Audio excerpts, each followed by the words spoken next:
Hello Philippines, hello world. Isang maalab na pagbati para sa lahat.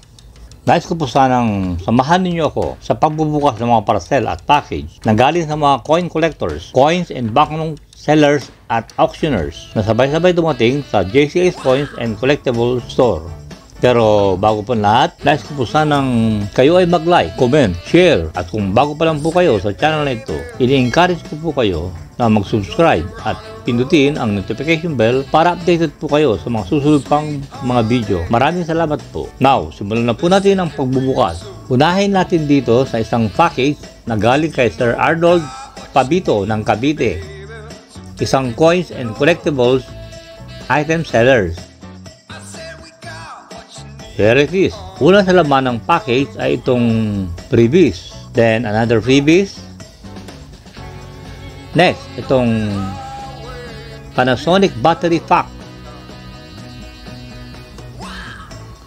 Sunod sa laman ng box ay itong malaking vintage Panasonic colored video camera. Now, itabi muna natin ito.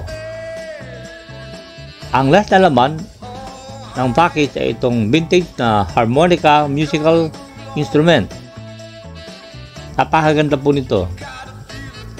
Okay.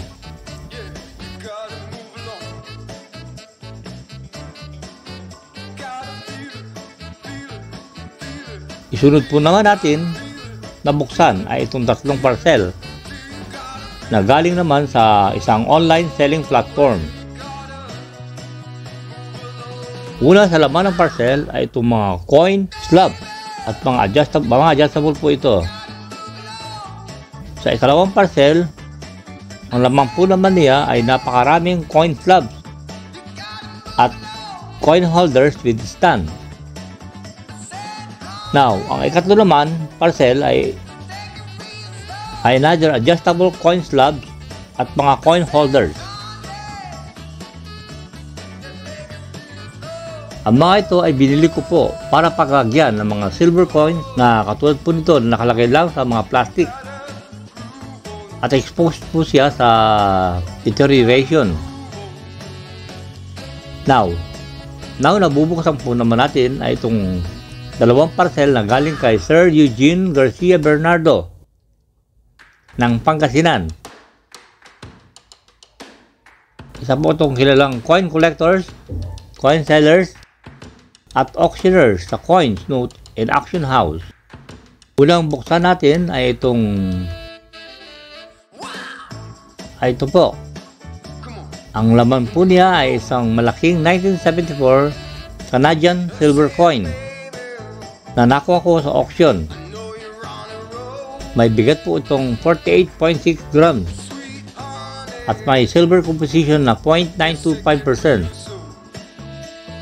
Sa reverse side naman ng coin niya ay nakalagay ang 21st Montreal Olympics 1976 at ang mukha ni Zeus, ang chief deity of fashion, a sky and weather god or god of the sky.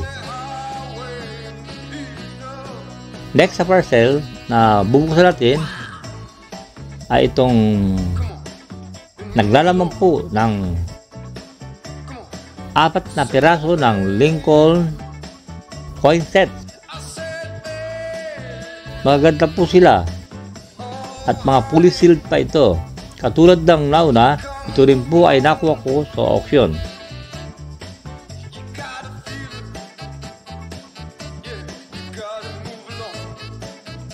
Now, ang last parcel na bubuksan po natin ay itong galing naman kay Sir Berlac Adafon ng Mindanao, isang coin collectors at coin and banknote sellers.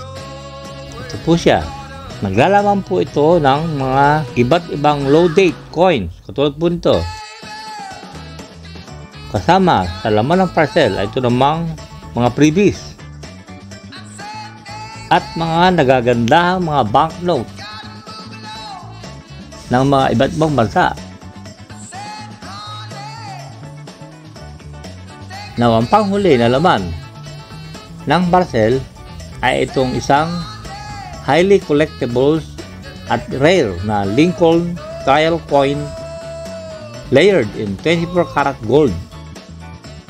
Ito po siya. Napakaganda po niya. Ito po ay ginawa exclusively for 9,999 complete collection. So ito po ay limited collection po lamang. Okay, there it is. Maraming salamat po at mabuhay kayong lahat.